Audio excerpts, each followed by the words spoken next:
This story probably started in about 1960 or 61. My brother had that 54 coupe, and it was pretty hot in its day. It had a 312 Thunderbird motor and a bunch of hot rod goodies, and it turned 14 and a half at 99 miles an hour, which was pretty good in those days. And he had a collection of cars that would choke you to death. He had the 51 Mercury and all that, and the Cadillac, 55 Cadillac, a 55 Pontiac. He was just really a car collector of sorts, and when that coupe come through his hands, it kind of stopped his world, and he just fell in love with it more than any of his other cars that he had been through, as did I. I mean, I didn't care about all them other cars, but when that coupe come,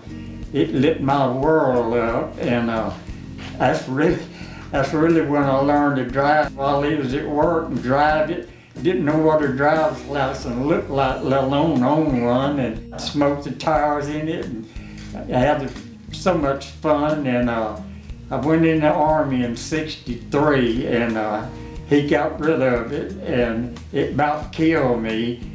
And so I hunted it from '64 for about 30 years, and they are so rare, people don't realize. Oh yeah, I had a two-door post. Well, they probably had a sedan. They made 295,000 sedans, and they made 33,000 coupes. So you got to figure they're pretty rare, and they crushed them and they run them to death on short tracks, and they just almost disappeared. Well, I hunted them every month, not just if I thought about it, but every month I checked every car book in every bookstore in Mobile every single month.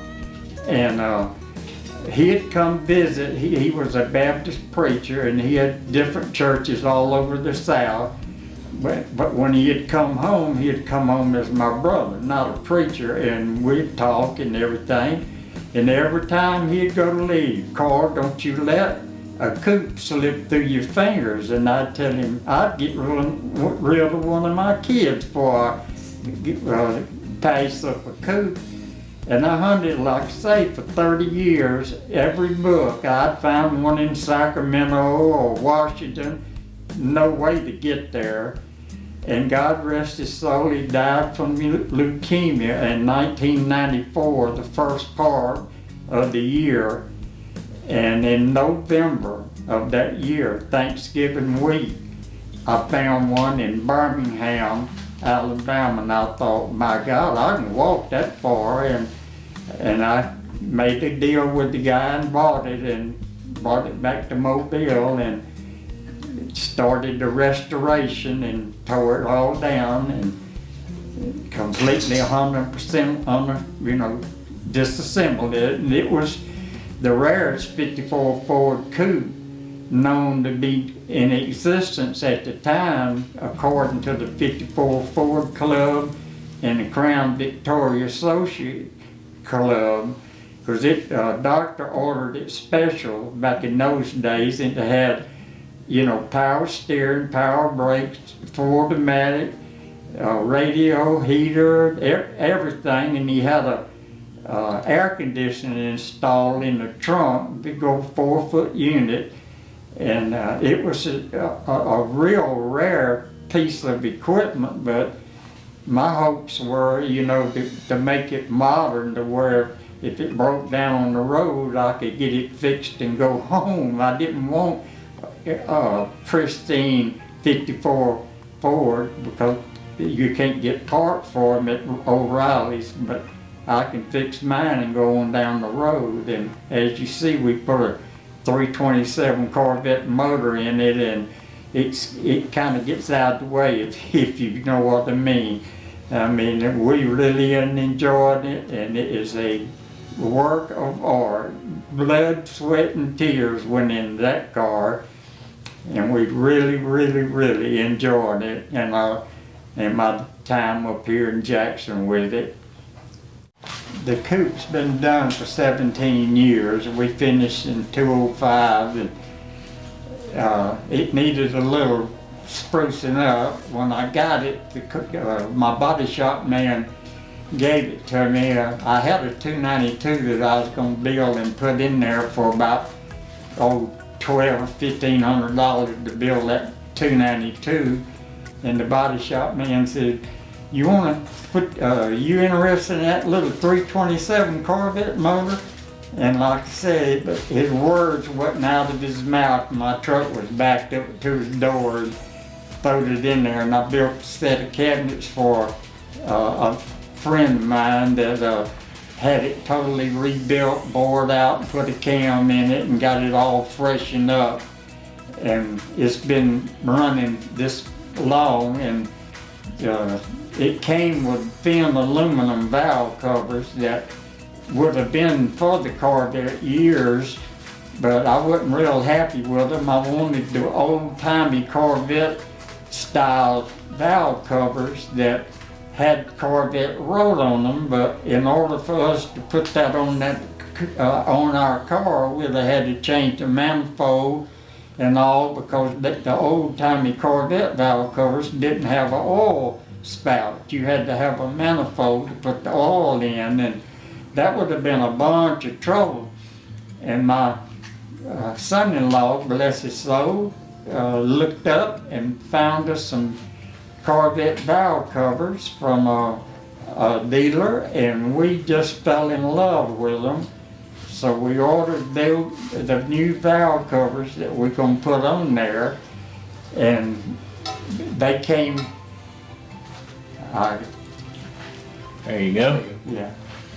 Continue. So they have the Corvette wrote on them, not quite like the old original ones, but I prefer these 100% more because they're so shiny and pretty, and it's well made out of real high quality materials. And it also has a matching air cleaner that we bought to put on the air cleaner, and it's made out of the same material.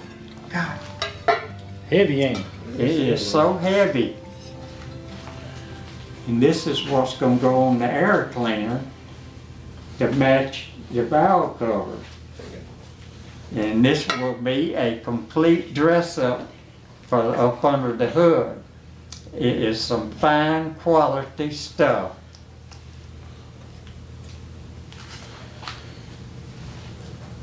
We can't wait to get it on. This is where we picked up those gorgeous pieces for the coupe. It's McCoy's bad boy rods, and he'll do anything you want. He'll special make any order, and he has a wide variety of stuff with paint and everything. It's a real fabulous company that we stumble on, and we're going to go ahead and put them on here this weekend and get ready for cruising the coast in Biloxi, and we'll be one of the only ones with this dress-up kit for a Corvette engine. I can pretty much assure you of that. It took 10 years to go from point A to Z on that coupe, and my son-in-law, Brian, did all the mechanic work to it. God bless him, and because I'm not a mechanic, I painted it. I'm pretty good at that, but he got it running and tended to it, and I had it in Gulf Shores, and of course when I passed on, he was going to get the car anyway, and I was too afraid to drive it much in Gulf Shores, and I didn't have room to park it, so I called him one day and told him, I said, come get this thing and take it to Jackson, and his feet hadn't hit the ground since, and he was really happy about that, and it made me feel good because the car needed him and he needed the car, and we keeping it running, and he is a master mechanic, as good as they come, and that car needed that because I wasn't able to do anything. I could change plugs if I had to, but that's about it, and he's done everything he can to keep that thing in tip-top shape.